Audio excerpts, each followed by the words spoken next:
এক দেশে ছিল এক সৎ কাঠুরিয়া। নাম তার রামু। সে প্রতিদিন সকালে বনের ধারে যেত কাঠ কাটতে।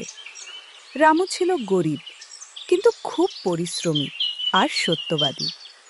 প্রতিদিন ভোর হতেই রামু উঠে পড়ত। সকাল সকাল বনে যেতে হবে।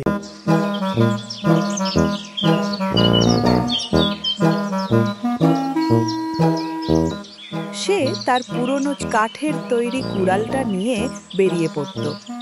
পায়ে ছিল ছেঁড়া চটি, কিন্তু মুখে ছিল এক রাশ আশা। পথে যেতে যেতে সে কখনো মাঠের পাখিদের সঙ্গে কথা বলতো, কখনো আবার গুনগুন করে গান গাইত।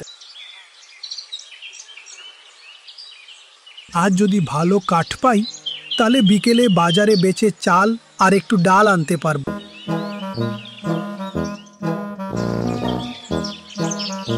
বনের ভেতরে বড় বড় গাছ, ঝোপঝাড় আর নানান রকম পাখির ডাক, সব মিলিয়ে এক রহস্যময় পরিবেশ।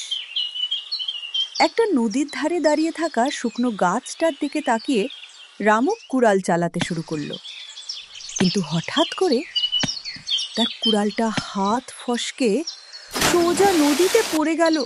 ওরে বাবা, এ তো আমার একমাত্র কুড়াল, এটা ছাড়া আমি কিছুই করতে পারবো না। সে নদীর ধারে বসে পড়ে কাঁদতে লাগলো। ঠিক তখনই নদীর জল কাঁদতে কাঁদতে উঠে এলেন এক জলপরী। তার পরনে ছিল ঝকঝকে সাদা পোশাক, চোখে মায়া আর মুখে এক প্রশান্ত হাসি। তুমি কাঁদছো কেন? আমার একমাত্র কুড়ালটা জলে পড়ে গেছে, সেটি ছাড়া আমি কাজ করতে পারি না।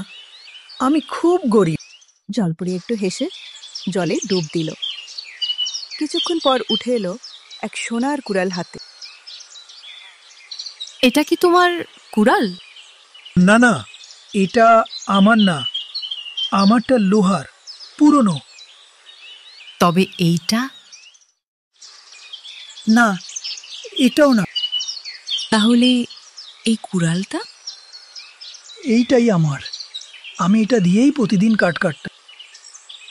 তোমার সততায় আমি খুব খুশি হয়েছি, তাই তোমাকে 3টি কুড়াল উপহার দিচ্ছি, সোনার, রূপার আর তোমার প্রিয় লোহার কুড়াল। আপনার দয়ায় আমি বেঁচে গেলাম।